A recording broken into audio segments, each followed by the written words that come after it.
کلید تمرین 30. الف. 1. از محبت مادرانه شما ممنونم. 2. مردم با یکدیگر برادرانه رفتار می کنند. 3. اغلب دوستان من زندگی فقیرانه‌ای دارند. 4.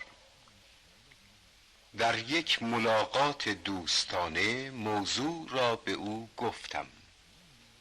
5. او کار شبانه را بیشتر دوست دارد. 6. درآمد سرانه مردم بعضی از کشورها $400 است. 7. بدبختانه هرچه تلاش کردم نتوانستم او را قانع کنم.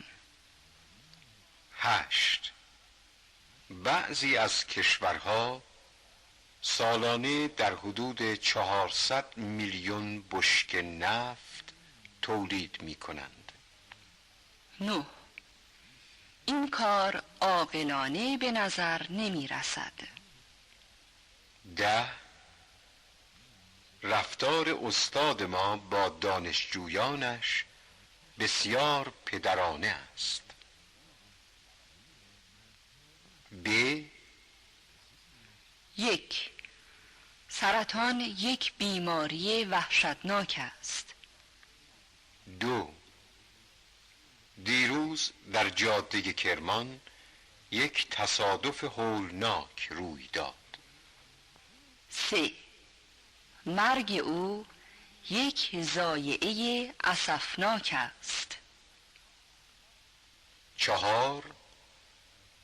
صورت اندوهناک مادر پیرش را به یاد آورد.